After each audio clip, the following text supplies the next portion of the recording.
Welcome to This Day in His Story, created by American Heritage Worldwide. A reminder that every day holds something new to learn. Did you know that the famous battle cry, "Remember the Alamo," was a rallying cry for Texas independence? Learn how Davy Crockett, a former frontiersman and United States congressman, died while defending the Alamo. Discover why the Alamo is remembered as a symbol of courage and sacrifice, and how Texas paved the way for Western expansion all the way to the Pacific Ocean. Remember the Alamo? I mean, it's on bumper stickers, T-shirts, coffee mugs. It is practically the state motto of Texas. But there's a real problem with phrases that fit on a bumper sticker. They hide the actual story. Exactly. They hide everything. We all know the ending, right? Spoiler alert, everyone dies. Mm-hmm. But most of us have absolutely no clue about the 13 days of just absolute grinding psychological horror that actually led up to that moment. Yeah, it really is a case where the myth has just completely swallowed the reality. When you look at the source material we've pulled together for this deep dive, the day-by-day logs, the letters smuggled from inside the walls, the original architectural layouts, it is not the glorious John Wayne movie people imagine. No, not at all. It's grittier, it's a lot messier, and frankly, it's significantly more terrifying when you get down to the day-to-day survival aspect. That's exactly what jumped out at me reading through this stack of sources. We tend to think of it as this pristine, glorious last stand, which, sure, tactically it was a last stand. But we forget the survival horror aspect of it. You've got extreme sleep deprivation, freezing Texas winter temperatures, and a fortress that, well, calling it a fortress is being really generous. Oh, incredibly generous. That's actually the first thing we need to address. The mission of this deep dive today is to strip away that legend for you, the listener, and look at the physical geography and the daily grind. Right. Because when you understand that the Alamo wasn't even built for war and you see the strategic blunders happening on both sides, the sheer fact that they held out for 13 days becomes even more insane. And it changed the map of the world, literally. We were talking about a total military defeat that somehow, eventually, unlocked over 1 million square miles of territory for the United States. It's the ultimate paradox, a complete tactical disaster that became this massive strategic masterstroke in the long run. Yeah. But before we get into the heavy stuff, I do have to mention the one thing that made me genuinely laugh out loud in the notes. Amidst all this death and destruction, there's a moment where the defenders basically commit a huge party foul with a cannon. Yes. It's this bizarre moment of levity. They essentially take a random pot shot and accidentally nearly take out the enemy general's headquarters. It's one of those oops moments that history books usually just gloss right over. We will definitely get to that because I love that detail. But first, let's set the scene physically for everyone listening. I was looking at the diagrams and source material, and if I were a soldier standing there in February 1836, I'd be extremely worried. This place was in no way designed to stop an army. Not even close. You really have to visualize the site. Originally, this was San Antonio de Valero. It was an 18th century Franciscan mission. A mission, like for church. Exactly. Yeah. It was built to convert the local indigenous population to Christianity. It was designed to welcome people in, not to stop 12-pound iron cannonballs. Right, so you've got a church compound, not a military castle. It's a sprawling, disorganized complex covering about 3 acres. So imagine a rough rectangle of open dirt ground. That's the plaza, surrounded by this hodgepodge of totally unrelated buildings. On the southeast corner, you have that iconic church facade everyone recognizes. But here's the kicker. The walls weren't contiguous. I saw that on the map. There's the low barracks on the south side, and then there's just there's a gap. A 10-foot gap, just Oh. open air between the barracks and the church. When they realized an army was coming, they had to hastily fill it with earth and timber just to close the loop. Wow. And on the west side, you had this long adobe hut running along a 12-foot stone wall. But calling it stone is highly misleading. A lot of this was just adobe, dried mud bricks. Which, I mean, that's great for insulation in the Texas heat, but terrible when someone shoots artillery at it. Oh, it shatters. It just crumbles into dust. And the north wall was even worse. It was a crumbling, dilapidated 2-story ruin. So you have this patchwork perimeter, and to make matters worse, it's surrounded by cottonwood trees, which, fun fact, is actually where the name comes from. El Alamo is Spanish for cottonwood. So it's named after the landscaping. That's actually really quaint. It sounds quaint until you read the tactical reports and realize those same trees gave perfect, natural cover to the approaching Mexican sharpshooters. They could just hide in the namesake trees and fire into the compound. Okay, so the location is an absolute nightmare. A repurposed church with mud walls and built-in sniper blinds for the enemy. Now let's talk about the people stuck inside this place. The players section of our notes reads like a who's who of frontier legends, but they were in a really bad spot politically, right? The context is crucial to understand how they got trapped here. Mexico had won its independence from Spain in the 1820s, but then you had this massive influx of American settlers moving into Texas, and they brought their own ideas about governance, eventually wanting their own independence. So by 1836, the tension snaps. It's a full-blown revolution. And the sources state clearly that both sides had deeply entrenched political motivations, which we're just reporting here. But the result is that General Antonio Lopez de Santa Anna is coming to crush this rebellion. And the numbers, I mean, the math just does not work out. It's terrifying arithmetic. Santa Anna brings a highly trained force that eventually numbers around 5,000 troops. 5,000. And the Texans. Depending on the day you look at the logs, several hundred. Maybe 180 to 200 effective fighting men inside those mud walls. So we're talking roughly 25-to-1 odds. And leading this sort of suicide squad, we have three massive historical personalities. First, you have Colonel William Travis. Right, he's the official commander. Very young, very ambitious, and highly prone to grand, dramatic gestures. He essentially becomes the voice of the Alamo because of the letters he writes during the siege. Then you have the knife guy, Jim Bowie. But reading his background in the sources, it's incredibly tragic. He's this legendary tough-as-nails fighter. He leads the volunteer forces, and then he basically taps out on day one. That's a critical reality check that often gets missed in the dramatic retellings. Bowie was a formidable leader. The volunteers loved him, and frankly, they really didn't like Travis. Yeah, they bumped heads a lot. A lot. But on day one of the actual siege, Bowie collapses from an unknown illness. The medical notes from the time are vague, but modern historians analyzing the symptoms think it was likely typhoid or severe pneumonia. So he spends the entire 13-day siege bedridden and completely delirious. So the beloved co-commander is totally out of commission before the first real shot is even fired. That leaves Travis running the show alone, and of course the celebrity in the room, Davy Crockett. The king of the wild frontier. He's fascinating because we think of him as a frontiersman, but he's really a politician at this point. He was a U.S. congressman from Tennessee. He actually lost his bid for a third term and famously told his constituents, "You may all go to hell and I will go to Texas." Talk about the ultimate career pivot. I lost the election, so I'm going to go join a revolution in another country. Exactly. He arrived with the Tennessee Mounted Volunteers, literally just in time to get trapped.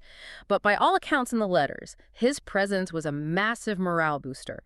He was a storyteller, he played the fiddle, he was a living legend walking among them. And they needed every drop of that morale. Because day one, which is February 23rd, 1836, starts with a massive reality check. The Mexican army, or at least the vanguard of it, rolls into town, about 600 soldiers. Right, and the town of San Antonio de Bexar is right there. The Alamo is just across the river. So Santa Anna rides in and immediately raises a solid red flag over the San Fernando church tower in town. A red flag. I mean, that is not subtle. It's a universal, internationally recognized military signal of the era. It means no quarter. No prisoners will be taken. Surrender unconditionally right now, or every single person dies. And this is where Travis makes his big move.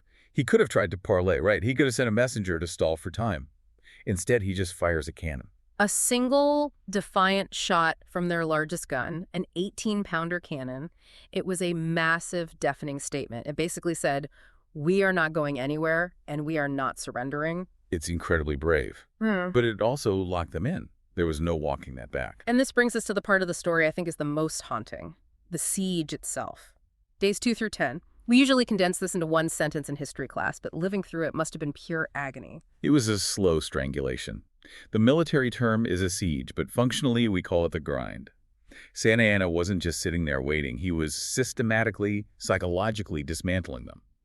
The Mexican artillery would aggressively bombard the fort, then completely stop. Then start again at random intervals. And at night, they played music. Right, the sources mention the bugles. Constant bugle calls, drum beats, random musket fire in the dark. It was designed specifically to keep the Texans from getting any sleep. Which is a known form of torture. Sleep deprivation completely breaks you down. Absolutely. By day 3 or day 4, these men are running purely on adrenaline. Their cognitive functions are slipping. And then there's the water situation. Oh, right, the irrigation ditch. The Alamo, being a church, didn't have internal plumbing or a deep well. They relied entirely on an acequia, which is a shallow irrigation ditch that ran from the river into the compound. On day 5, the Mexican army just dammed it up, cut off the water supply completely. So now you're exhausted, you're terrified, and you're intensely thirsty. And your only option is to dig a well inside the plaza. So these exhausted men are digging through hard Texas clay under constant cannon fire just to find enough muddy water to not die of dehydration. The desperation recorded in the logs from those days is just palpable. But amidst this absolute nightmare, we get that oops moment we teased earlier. Day 8, March 1st. Yeah, it's a very strange blip of success for the defenders. The Texans spot some movement near a house in the town and decide to fire their 12-pound cannon at it. It was likely just a completely lucky shot, but the iron ball sailed over the river and landed right on the house that General Santa Anna was using as his personal headquarters. I can just picture Travis looking through a spyglass and going, wait, did we just hit the boss? It probably destroyed the roof and gave the men inside the walls a huge cheer. But historically speaking, it didn't change the tactical reality at all, because while the Texans were taking random pot shots, Santa Anna was tightening the noose. By day 10, he has 2,400 troops in position. He's moving his cannons closer and closer every single night under the cover of darkness. And Travis knows exactly what's happening. He's writing these frantic letters, the famous victories or death letter. He's begging the provisional government. He's begging Sam Houston, just anyone for help. And the response he gets is just heartbreaking. It really is. On day 8, actually the same day as the lucky cannon shot, they see men coming on the horizon. It's 32 men from the town of Gonzales. They manage to sneak through the Mexican lines in the dark and enter the fort. 32 guys. Travis is asking for an army, and he gets a single platoon.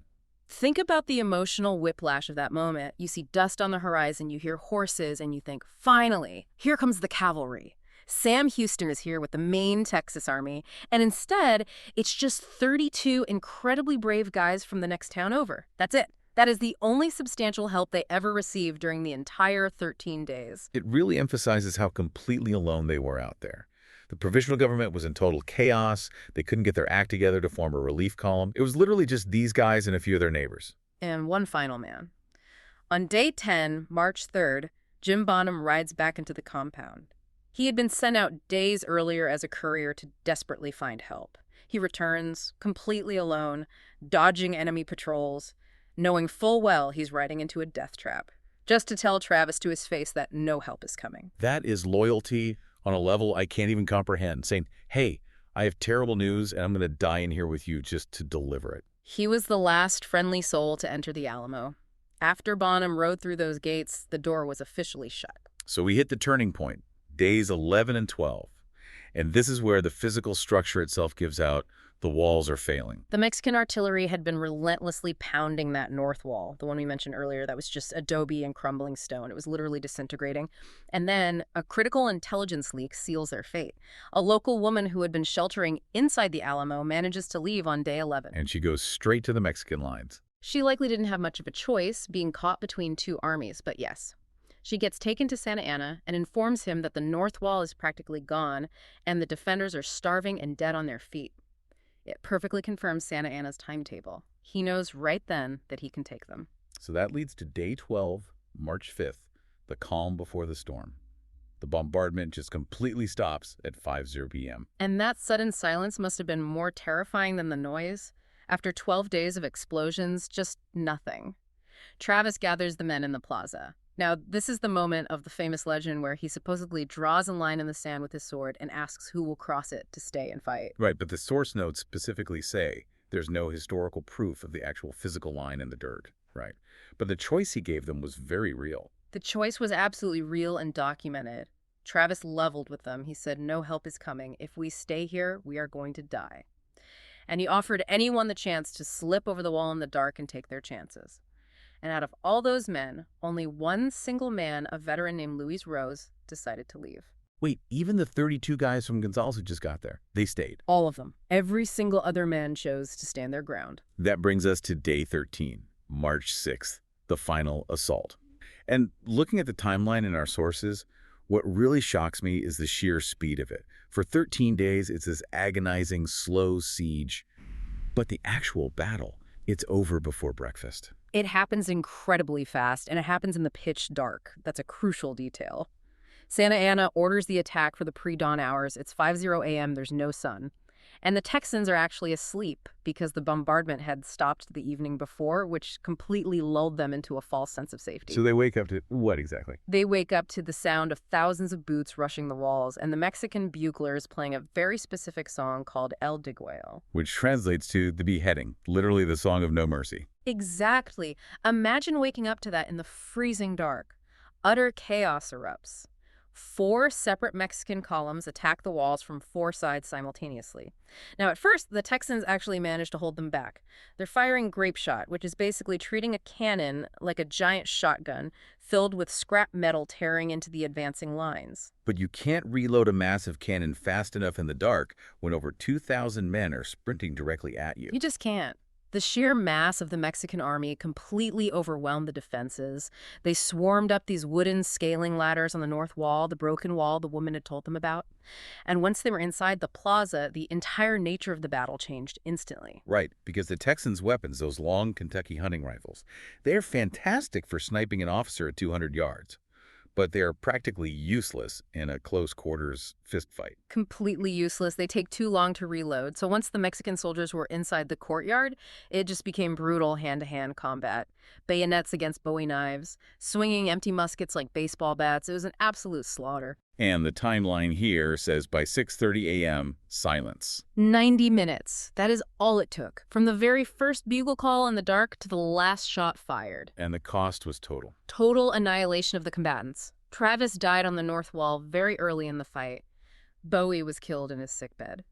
The legend says he went down firing pistols at the door, but medically speaking, he was likely too weak to even lift his head. And Crockett died alongside his men, probably in the open area near the front of the church. Were there any survivors at all?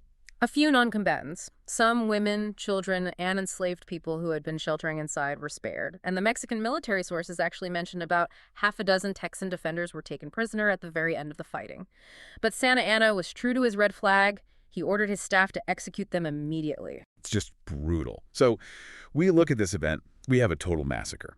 A complete military failure. The fort is lost, the leaders are dead. If you stop the history book right there, it's just a massive tragedy. But this is where the deep dive part of our show really comes in. We have to look at the source material and ask, why does this matter? Why is this a bumper sticker today? We talk about it because of what happened immediately after. In that specific moment, it looked to the world like Santa Anna had completely crushed the rebellion.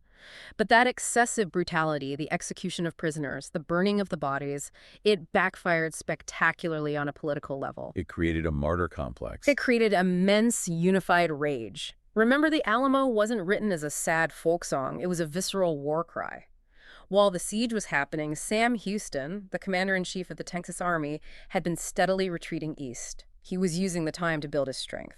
The 13 days of blood that Travis bought him were absolutely crucial for gathering men and supplies. So tactically speaking, Travis was essentially just a speed bump that slowed Santa Anna down. A very tragic, very expensive speed bump, but yes, that is exactly what happened. And 6 weeks later, on April 21st, Houston finally catches Santa Anna at a place called San Jacinto, and the dynamic is completely flipped. How so? Because of the numbers. Because of the fury. The Texans were so enraged by what happened at the Alamo that they attacked with just unbelievable ferocity. The Battle of San Jacinto lasted a total of 18 minutes. Wait, 18 minutes to win the entire war? 18 minutes. They completely routed the Mexican army. They captured General Santa Anna himself hiding in the brush, and they secured Texas independence right there on the spot. And this is the domino effects from the forces that just blows my mind. Because of that 18-minute win, Texas becomes its own republic. Sam Houston becomes the president. Then a few years later, in 1845, it officially joins the United States. And that annexation directly triggers the Mexican-American War, which, when the U.S. wins that, leads to the acquisition of California, Arizona, New Mexico, Nevada, Utah. Wait, so Las Vegas, Hollywood, the Grand Canyon, geopolitically speaking, they are all part of the United States today because of a 13-day delay in a crumbling mud church in San Antonio. That's the staggering part of this whole narrative. The historical sources estimate that the direct chain of events started by the fall of the Alamo added over 1 million square miles to the United States. It essentially completed the map from sea to shining sea. It's just incredible to think about the scale of that. A small group of volunteers, led by a sick guy in a bed and a failed politician, ignored orders to retreat, died to the last man in the dark, and accidentally drafted the modern map of North America. It perfectly illustrates that in history, sometimes a crushing tactical defeat is actually the most important strategic victory you can possibly have. They lost at the fort completely, but they won the future. That's a really powerful takeaway. And speaking of takeaways, you found a question deep in the source material that I think is really worth leaving our listeners with today. It's about that exact idea, fighting for a future you won't ever get to see. It is. When you think about the defenders of the Alamo, Travis, Bonham, those 32 guys from Gonzales, they died in the dark, thinking they had entirely failed. They never saw San Jacinto. They never saw Texas become a state or a republic. Right, they died thinking it was all for absolutely nothing. Exactly. So the question for you listening right now is this. Are you planting trees that you'll never sit in the shade of? Can you think of a time in your own life where you fought for something important or worked tirelessly for a cause where you knew you wouldn't see the immediate payoff, or maybe the actual win happens long after you're gone or long after you've moved on to a different role? That is deep. It's really about trusting that the effort itself matters even if you don't get to hold the trophy at the end of the day. Precisely. Sometimes just holding the line is enough. Well, on that note, we are going to wrap up this deep dive into the source material. Whether you're a massive history buff or just someone hearing the details of this story for the very first time, we hope you look at that. Remember the Alamo bumper sticker, just a little differently now. Yeah, it's always a lot more complex than the sticker makes it out to be. Thanks so much for listening. We will catch you on the next deep dive. Thank you for joining us for this day in His story. May the lessons of yesterday inspire you to see God's hand today and to play your part in His story now. For more faith-based learning, visit ahsworldwide.org, the homeschool for faith and family.